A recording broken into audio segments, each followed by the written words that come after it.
Bismillahirrahmanirrahim. Assalamualaikum warahmatullahi wabarakatuh. Selamat pagi anak-anak.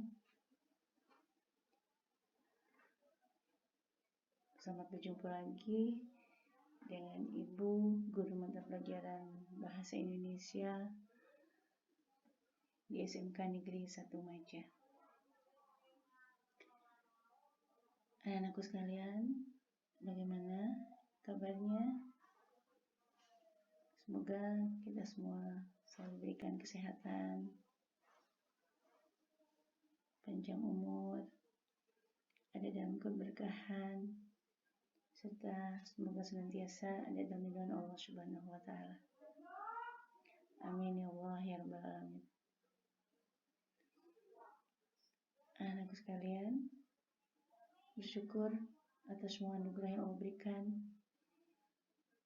Kita selalu diberikan sehat, sehingga pada pertemuan kali ini kita masih bisa mengikuti pembelajaran mata pelajaran Bahasa Indonesia, yaitu di kelas 10 semester ganjil ya.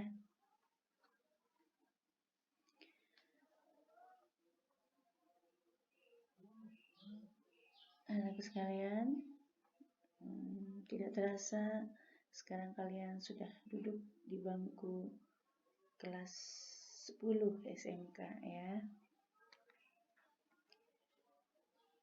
Baik, kita akan mulai materi di bagian awal, yaitu bab 1, teks laporan hasil observasi, yaitu KD-nya 3.1, itu menganalisis isi dan aspek kebahasaan minimal 2 teks laporan hasil observasi. Kemudian IPK-nya itu mengidentifikasi isi, struktur kebahasaan teks laporan hasil observasi. Apa saja yang akan dipelajari?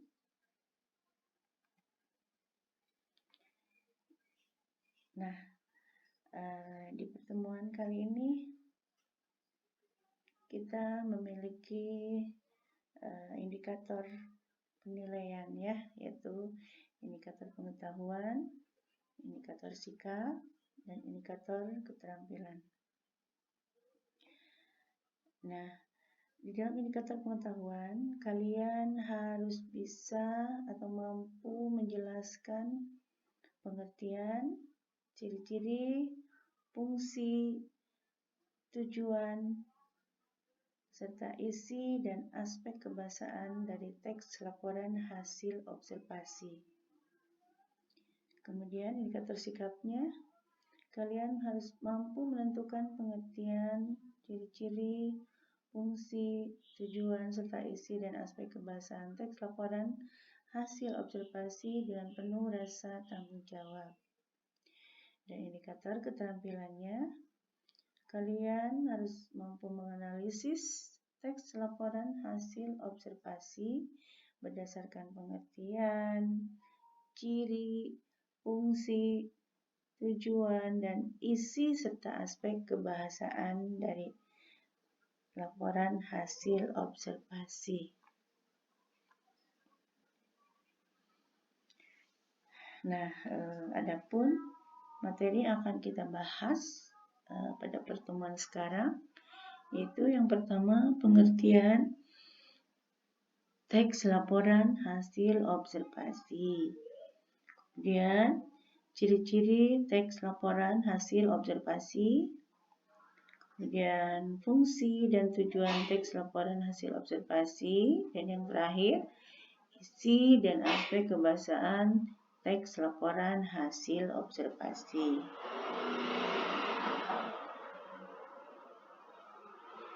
Kita mulai dari pengertian ya.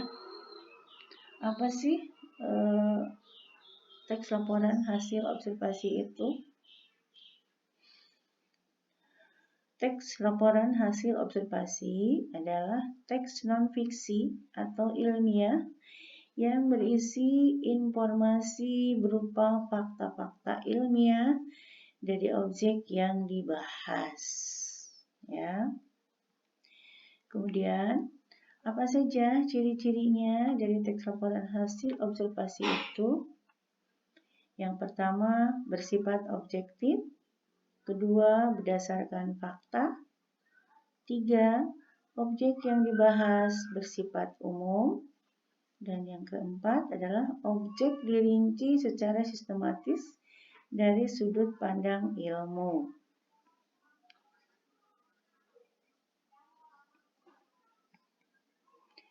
Berikut rincian ya dari setiap ciri-ciri teks laporan hasil observasi.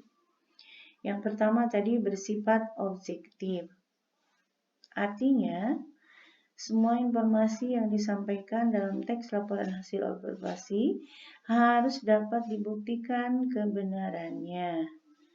Biasanya, teks laporan hasil observasi memuat informasi yang sudah diteliti secara ilmiah.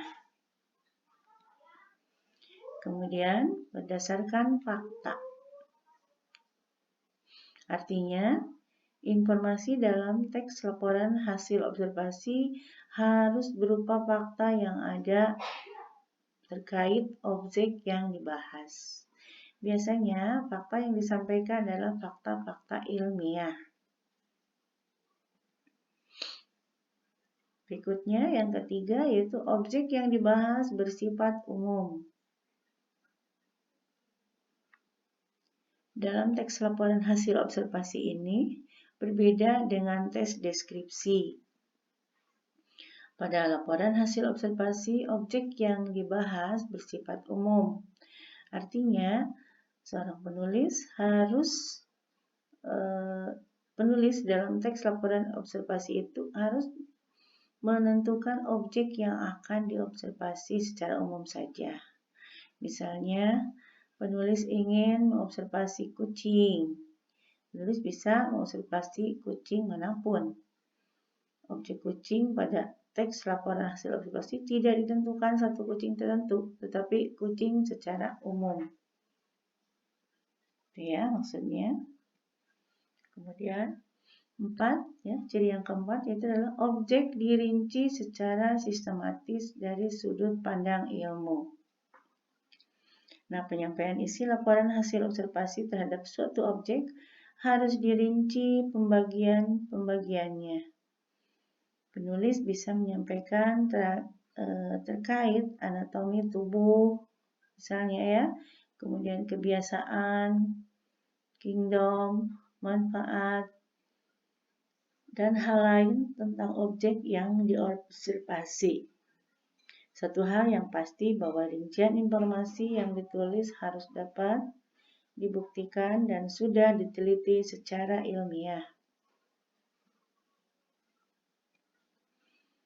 Nah, itu ya ciri-cirinya. Nah, sekarang kita pindah ke fungsi dan tujuan. Apa saja fungsi dari teks laporan hasil observasi itu? Yang pertama adalah untuk melaporkan tanggung jawab tugas dan kegiatan pengamatan. Kemudian yang kedua,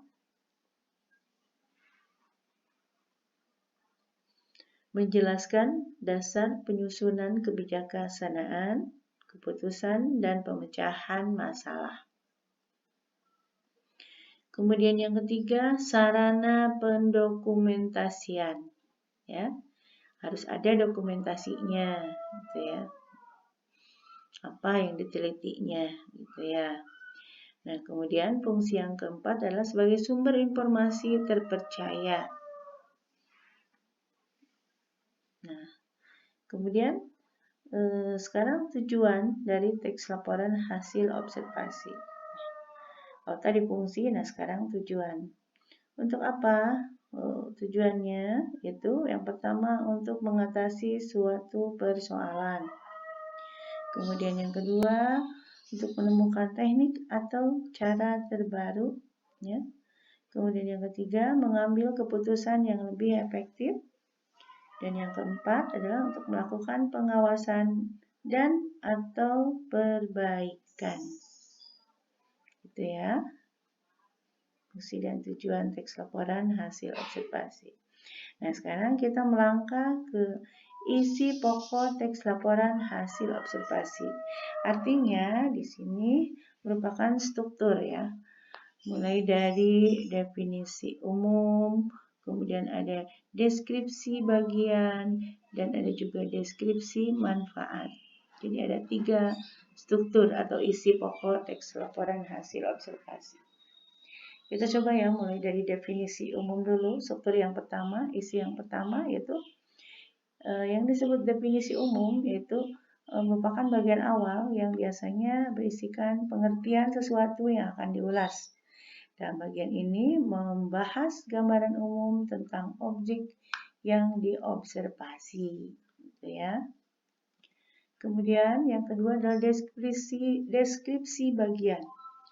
Pada bagian ini membahas mengenai isi secara rinci, pembahasan dan penjelasan secara lebih detail.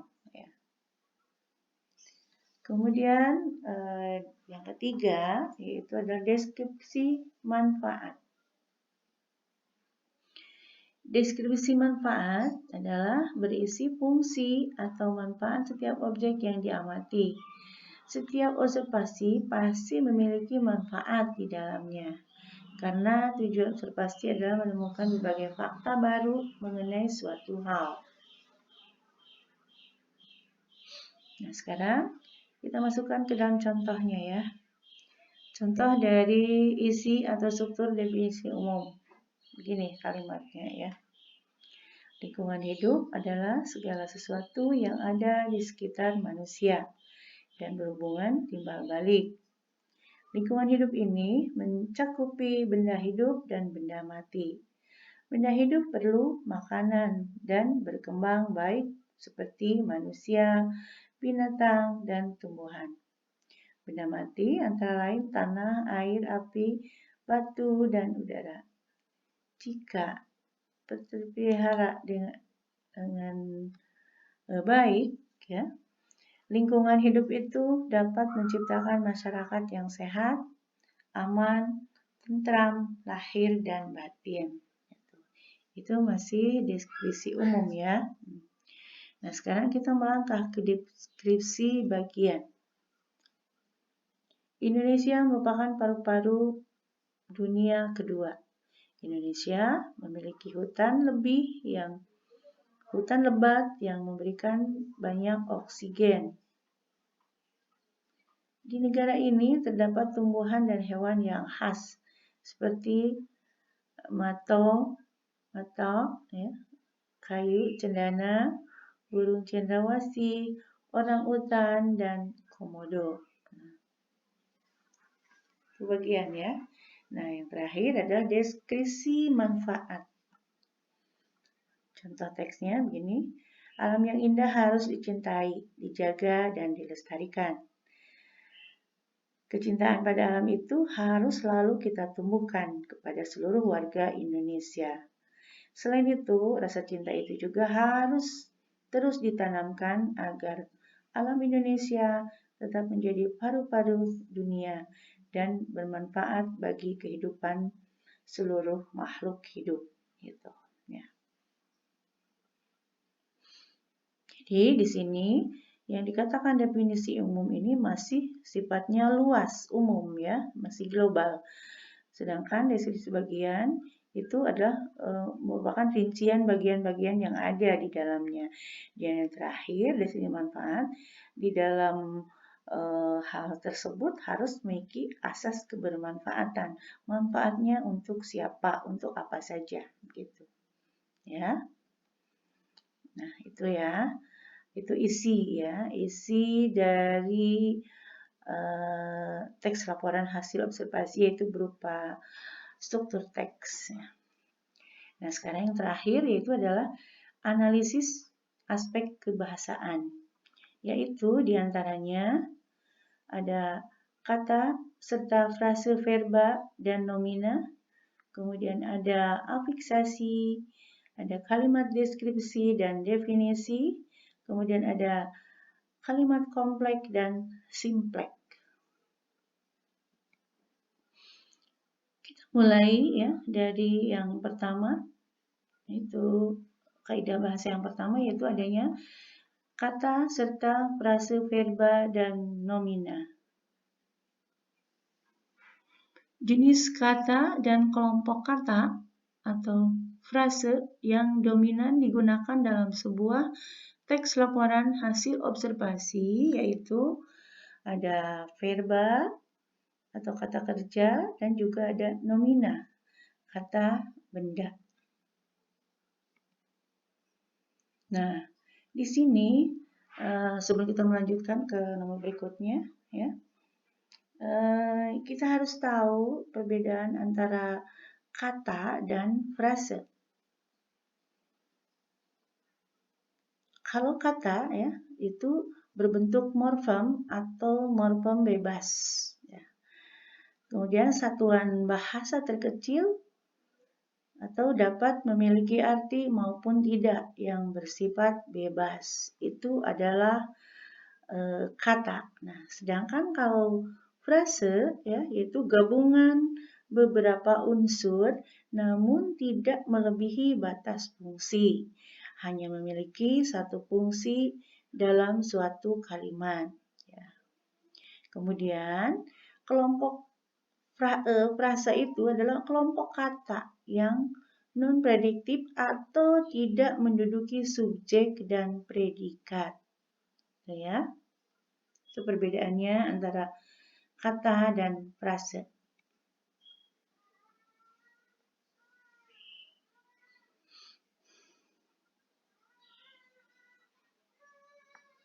Nah, apabila kata dasar diberikan imbuhan me, en, kemudian be, er, kemudian di, ya, kemudian ter, dan juga ke an akan menjadi sebuah kata verba, ya. Sedangkan apabila kata dasar diberikan imbuhan ve, en, pe, er, an, ke, dan an akan membentuk kata nomina, ya. Itu adalah kaidah kebahasaan yang pertama, ya. Itu adanya verba dan nomina, yaitu kata kerja dan kata benda. Ya. Kemudian kaidah bahasa atau unsur bahasa yang kedua yaitu adalah afiksasi. Nah, dalam kegiatan berbahasa, kata yang digunakan dapat berupa kata dasar dan kata bentukan. Kata dasar yaitu kata yang belum mendapatkan imbuhan, pemajemukan atau pengulangan. Nah, sedangkan kata bentukan yaitu kata yang telah mendapatkan imbuhan atau afiksasi, pengulangan atau reduplikasi dan pemajemukan ketika digunakan, ya.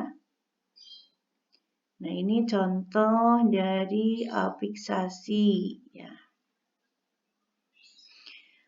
Akan membentuk kata verba dan nomina. Contoh kata dasarnya gigit. Apabila diberikan imbuhan me, en, kata imbuhannya menjadi menggigit. Ini akan membentuk jenis kata verba. Ya. Kemudian kata dasarnya asal. Diberikan imbuhan be, er akan memiliki imbuhan berasal. Ini masuknya ke dalam jenis kata verba, ya, atau kata kerja. Nah, kemudian kata dasarnya sebut diberikan imbuhan di, nah, menjadi kata berimbuhan disebut. Ini masih membentuk kata kerja, kata verba, ya, atau kata kerja. Kemudian apabila kata dasarnya teliti, ini diberikan imbuhan pe, en, an. Nah, ini kata imbuhannya adalah penelitian. Nah, jenis katanya di sini akan membentuk kata nomina atau kata benda. Kemudian gigit, imbuhannya an, jadi gigitan. Ini akan membentuk jenis nomina. Ya. Nah, yang terakhir, contoh yang terakhir adalah kata dasar yang mampu apabila ditambah imbuhan ke dan an akan membentuk kata berimbuhan kemampuan. Nah, jenis katanya termasuk adalah jenis kata nomina atau kata benda, gitu ya. Nah, lanjut untuk kaidah kebahasaan yang ketiga, yaitu adalah adanya kalimat definisi dan kalimat deskripsi. Ya. Apa itu kalimat definisi dan apa itu kalimat deskripsi? Kalimat definisi yaitu kalimat yang mengungkapkan makna, keterangan, atau ciri utama dari orang, benda, proses, atau aktivitas. Nah, kalimat definisi seringkali menggunakan konjungsi adalah, ialah, yakni, merupakan, yaitu. Kucing adalah, ya. Harimau adalah, sampah ialah, dan seterusnya, gitu ya. Nah, kemudian kalimat deskripsi yaitu kalimat yang dapat berisi gambaran sifat-sifat benda yang dideskripsikan. Sifat-sifat itu berupa bisa bentuk ukuran, ya, berapa ukurannya, warnanya, panjangnya, warnanya, rasanya seperti apa, atau sifat fisik lainnya, gitu ya. Jadi deskripsi adalah menggambarkan, ya. Nah, terakhir, unsur kaidah kebahasaan dalam teks laporan hasil observasi itu adalah adanya kalimat simpleks dan kalimat kompleks. Kalimat simpleks yaitu kalimat yang memiliki subjek dan predikat, sedangkan kalimat kompleks yaitu terdapat kata konjungsi di dalam kalimat tersebut. Ya, contoh ya untuk kalimat simpleks itu memiliki subjek dan predikat. Ada beragam jenis topeng di museum ini. Ya. Ada berfungsi sebagai predikat, beragam jenis topeng sebagai subjek, dan di museum ini sebagai keterangan. Ya, keterangan tempat tentu ya. Nah, kemudian nomor 2 contohnya adalah kelelawar merupakan hewan unik. Kelelawar ini sebagai subjek merupakan adalah predikat dan hewan unik adalah sebagai pelengkap. Ya. Kemudian satu lagi, wayang tersebut berbentuk pipih seperti wayang kulit. Wayang tersebut masuknya adalah predikat, subjek ya. Kemudian berbentuk ini adalah sebagai predikat, pipih adalah objeknya. Seperti wayang kulit adalah sebagai keterangan, ya, sebagai keterangan di sini. Ya. Nah, itu ya kalimat simpleks. Nah, kemudian adalah kalimat terakhir itu adalah kalimat kompleks, ya, yaitu terdapat kata konjungsi di dalam kalimat tersebut, ya. Contohnya, dalam budaya modern, wayang berfungsi menghibur dan mendidik. Nah, dalam budaya modern ini merupakan keterangan, ya.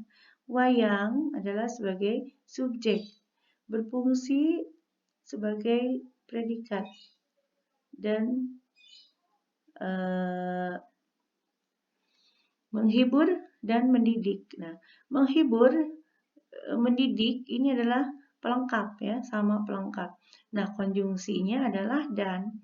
Nah, ini menunjukkan bahwa kalimat ini merupakan kalimat kompleks karena memiliki konjungsi di dalam kalimatnya ya. Nah, kemudian contoh yang kedua, kelelawar aktif pada malam hari.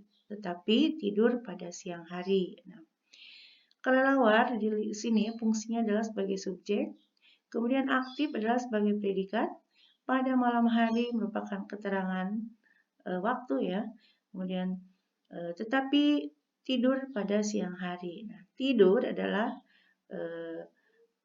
predikat ya, sedangkan pada siang hari adalah keterangan waktu. Nah, tetapi di sini merupakan konjungsi ya. Gitu. Nah, itu ya materi yang dapat Ibu sampaikan. Semoga bermanfaat untuk kalian semuanya yang sedang melaksanakan pembelajaran daring ya. Meskipun belajar di rumah, kita tetap semangat ya. Semoga pandemi ini cepat berlalu. Demikian, sampai bertemu lagi di pembelajaran yang akan datang. Terima kasih atas segala perhatiannya dan mohon maaf atas segala kekurangannya. Terima kasih. Wabillahi taufiq wal hidayah. Wassalamualaikum warahmatullahi wabarakatuh.